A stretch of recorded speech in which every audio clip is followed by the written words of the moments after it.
Hello and welcome to Experiment 4, the Chatelier's principle. This is Experiment 4 if you're in Group A. If you're in Group B, this actually would be Experiment 3. In any case, though, this is our next online experiment. On your schedule, it may say Concepts Equilibria for you this week. Concepts Equilibria is normally a two-part experiment, the penny equilibrium experiment, and then Le Chatelier's principle experiment that we're actually going to do. This is also, I said, the more important experiment, and this is also where you'll find the pre-lab assignment, is under Le Chatelier's principle information in your lab manual. Motivation, our objectives for this experiment are to very practically determine under what reaction conditions that will maximize the amount of this iron thiocyanate complex formed by the following reaction. So very simply, we're going to combine a source of iron 3 ions with a source of thiocyanate ions to produce the iron thiocyanate. This is a equilibrium, it's a reversible reaction. And what's noticeable about this reaction, why we like this reaction for this experiment, is that whereas the reactants, as you'll notice in the video, are essentially colorless, the product definitely has a color to it.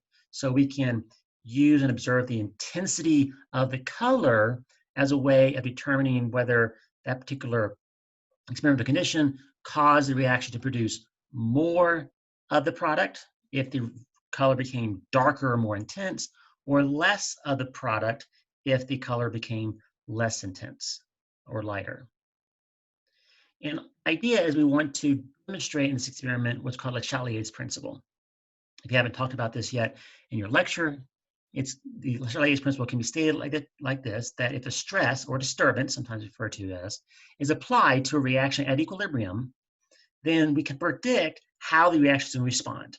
It will always respond by shifting the direction to minimize whatever the effect of that stress is and restore a so-called new equilibrium.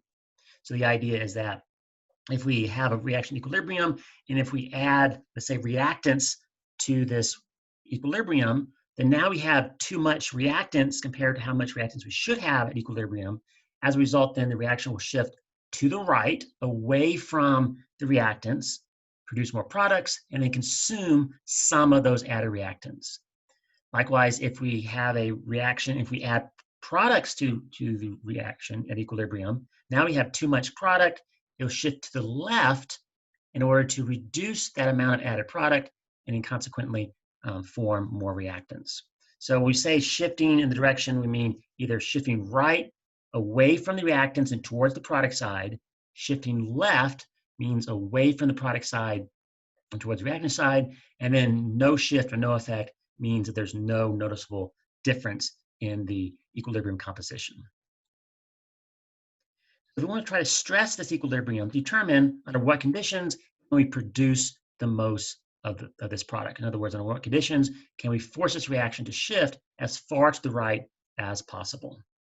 So the various stresses we could possibly apply would be to change the concentration of one or more of the reactants, or change one or more of the concentrations of the products.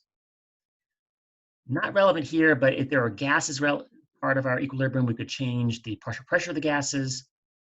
And finally, we can change the temperature, either increase or decrease the temperature of our reaction mixture.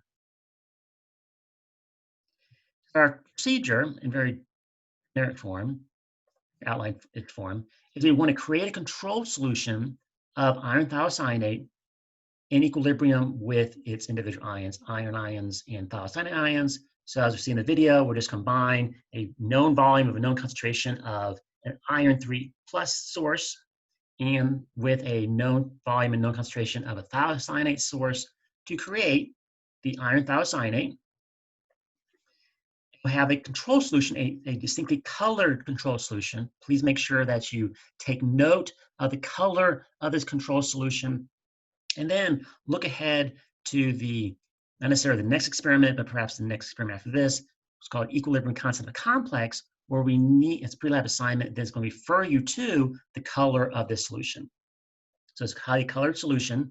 And in that equilibrium mixture, we have iron ions, thiocyanate ions, and our colored complex of iron thiocyanate. And then secondly, then we'll then stress this equilibrium. So we'll do several experiments. We'll add more iron ions. Separately, we'll then add thiocyanate ions. Separately, we'll add hydroxide ions. Separately, we'll add silver ions. And then the last two experiments where we'll increase the temperature, we'll decrease the temperature, and finally, increase the temperature. For our lab report, we want to make sure we include this observations conclusion summary table. And it's just simply a way of summarizing not only our observations, but also from our observations, how do we expect, what can we conclude about how the reaction responded to the experiment. So we have our 6 experiments. In this column, describe what type of stress did we do in each of those experiments that we talked about on the second slide, change of concentration of reactant, change of concentration of product, etc. Summarize your observations. Specifically, do you notice that the intensity of color increased or decreased? And then from these observations and from what we know about the colors of the products versus reactants, how much the reaction responded, shift right, shift left, or no shift, that is consistent with your observations. So if I observe, for example, that the mixture became much more intensely colored means there must be more product under those conditions, which means then that the reaction responded by shifting to the right towards the products and away from the reactants in reaction to whatever that stress actually was. And so in light of the Chatelier's principle, we should be able to ultimately come up with a sort of a pattern of what type of stress was applied and what the response was of the equilibrium according to our observations. Be especially careful about experiments 3 and 4. Experiments 3 and 4 are a little bit tricky, and I do want to refer you to the pre-lab assignment for this experiment. For our lab report, as always, the idea for online labs is the same as in-person labs. You want to write a full lab report based upon what you observe in the video. Include your pre-lab assignment, procedures full and detailed from what you can observe in the video, include all observations, qualitative and quantitative, your results, include those observations, conclusion summary table, and then discussion, as we'll talk about discussion on this next page. And then as always, submit your original white pages and objective annotated yellow pages by their due dates. I prefer, the instructor's Dropbox, and the other instructor may prefer the assignment where you can submit it electronically. Finally, our discussion questions.